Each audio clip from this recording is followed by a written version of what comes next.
Okay, good morning my dear student. आज हम पढ़ते हैं अध्याय 7, है ना बच्चों। आज हम पढ़ते हैं साझेदारी फर्म का समापन, या फिर उसे क्या बोलते हैं, विघटन बोलते हैं। ठीक है बच्चों। तो इस साझेदारी फर्म पे एक खाता खुलता है, उसका मेन खाता खुलता है, उसको क्या बोलते हैं, वसूली खाता। इस साझेदारी फर्म के जब विघटन होता है उस समय वसूली खाता खोला जाता है। वसूली खाता के और कई नाम हैं, जैसे कि नकदीकरण खाता, रोकीकरण खाता, हिंता खाता, है ना। वसूली खाता के क्या है, ये तीनों नाम हैं। यदि प्रश्न में वसूली खाता ना दिया हो, नकदीकरण, रोकीकरण या हिंता खाता दिया हो, तो आपको वसूली खाता ही बनाना होगा। ठीक है बच्चों। तो आगे चलते हैं, कुछ कॉन्सेप्ट देख लेते हैं। देखते हैं यहाँ पर कुछ शब्दावली हैं। फर्म का विघटन किसे कहते हैं बच्चों? फर्म के समस्त साझेदारों के बीच साझेदारी का समाप्त हो जाना फर्म का विघटन कहलाता है। मान लो फर्म है, कोई सी फर्म है, मान लो ए कंपनी है ना, ए बी सी कंपनी है। वो कंपनी जितने सदस्य हैं, है ना, साझेदारों के मध्य पूरा साझेदारी समाप्त हो जाता है तो उसे फर्म का विघटन कहा जाता है। दूसरा होता है साझेदारी का समापन या विघटन। साझेदारों के आपस में किए गए समझौतों का भंग हो जाना साझेदारी समापन कहलाता है। साझेदारी समापन किसे कहते हैं? ये साझेदारों के मध्य कोई लिखित या मौखिक समझौता हुआ है, वह समझौता भंग हो जाता है ना, अस्तित्व में नहीं रहता है, तो उसे साझेदारी का समापन मानते हैं। ठीक है बच्चों। नेक्स्ट इसमें है वसूली खाता। फर्म की समाप्ति पर फर्म की संपत्तियों को बेचकर दायित्वों के भुगतान एवं इससे होने वाले लाभ अथवा हानि को ज्ञात करने के लिए जो खाता खोला जाता है उसे वसूली खाता कहते हैं। मतलब फर्म का जब समापन होता है तो हमारे पास कितने संपत्ति हैं, कितने दायित्व हैं, मतलब संपत्ति को बेचकर दायित्व का पेमेंट करेंगे, क्योंकि हम फर्म को बंद कर रहे हैं, व्यवसाय को बंद कर रहे हैं, तो संपत्ति को बेचकर दायित्व को क्या करेंगे, पेमेंट करेंगे। और पेमेंट करने के बाद, है ना, जो भी संपत्ति उसको बेचेंगे दायित्व को भुगतान करेंगे, और जो और ही बच जाता है तो साझेदार अपने लाभ हानि अनुपात में पैसा लाकर उस बाहरी दायित्व को पेमेंट करेंगे। ठीक है बच्चों। तो ये थे कुछ 3 टॉपिक्स बताए हूँ। आगे चलते हैं, इसका थ्योरिकल चलते हैं, इसके जो इम्पोर्टेंट है उसको देख लेते हैं बच्चों, है ना।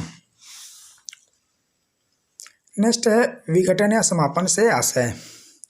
तो विघटन या समापन शब्द का अर्थ अंत करना होता है।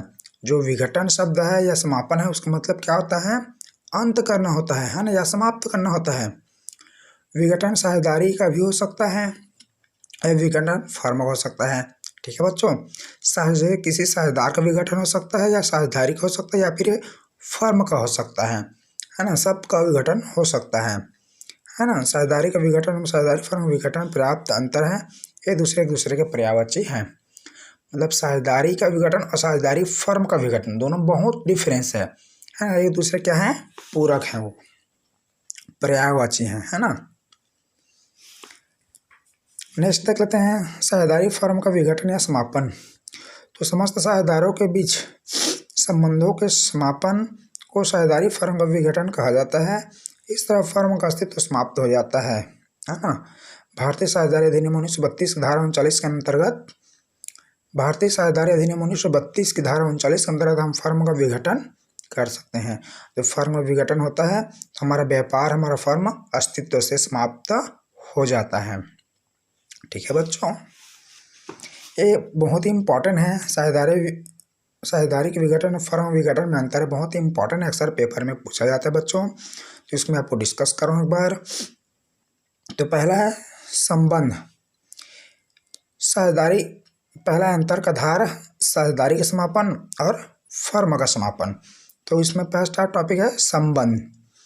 इसमें सभी साझेदारों का संबंध टूट जाते हैं। जब जो जितने पार्टनर है उनका समापन होता है तो उसमें सारे जितने पार्टनर है उनका संबंध क्या होता है, एक दूसरे से टूट जाते हैं। इसमें सभी साझेदारों के आपसी संबंध टूटते हैं। जब फर्म है ना। जब फर्म का समापन होता है तो इसमें जो भी आपसी संबंध है सब टूट जाते हैं। तीसरा है दूसरा व्यापार की समाप्ति। इसमें व्यवसाय का समाप्त होना आवश्यक नहीं है क्योंकि इसमें भी साझेदार बचे हैं, इसलिए यहाँ पर व्यवसाय में साझेदारों का समापन नहीं होता है, लेकिन इसमें व्यवसाय का अनिवार्य रूप से समापन हो जाता है। विघटन के कारण। साझेदारी विघटन साझेदार के प्रवेश या मृत्यु या अवकाश ग्रहण करने पर होता है ना। कोई पार्टनर का विघटन कब होता है? कोई नया साझेदार प्रवेश करेगा या किसी की मृत्यु हो जाएगी या कोई रिटायरमेंट लेगा तब उसका विघटन होता है। लेकिन फर्म विघटन कब होता है? उनकी विघटन की समाप्ति तिथि पर, कोई अनुबंध होने पर, है ना, या आकस्मिक या फिर अनिवार्य या फिर न्यायालय द्वारा। इन चारों द्वारा ही फर्म का विघटन हो सकता है। ठीक है बच्चों। चौथा है न्यायालय का हस्तक्षेप। साझेदारी विघटन में न्यायालय का कोई हस्तक्षेप नहीं होता है, लेकिन फर्म विघटन में न्यायालय का हस्तक्षेप होता ही है ना। कुछ देशों में भी न्यायालय के आदेश पर फर्म का विघटन किया जा सकता है। पांचवा है लेखांकन प्रक्रिया। वसूली खाता खोला जाता है तथा वसूली खाते पर लाभ हानि ज्ञात की जाती है। साझेदारों को साझेदारी के समापन पर उनके वसूली खाता खोलकर उन्हें लाभ हानि ज्ञात करके पैसा चुकता किया जाता है। अब फर्म के समापन पर क्या करते हैं? पिछले अध्याय में हमने पढ़ा था रिटायरमेंट पर पुनर्मूल्यांकन खाता खोला जाता है। क्या खोला जाता है? पुनर्मूल्यांकन खोला कर तथा पुनर्मूल्यांकन पर लाभ हानि ज्ञात की जाती है। ठीक है बच्चों। लेखा पुस्तकें बंद करना। लेखा पुस्तकें बंद करना जरूरत नहीं होता है क्योंकि व्यापार चालू रहता है। कोई मान लो 5 साझेदार है, एक साझेदार रिटायरमेंट लेता है तो फर्म के बाकी कार्य संचालित होती रहती है। लेकिन जब फर्म का विघटन होता है, समापन होता है, तो सभी लेखा पुस्तकें बंद हो जाती है। ठीक है बच्चों। ये थी से कुछ थ्योरिकल, इसे आपको याद करना होगा, बहुत ही इंपॉर्टेंट है। वीडियो देखने के लिए धन्यवाद।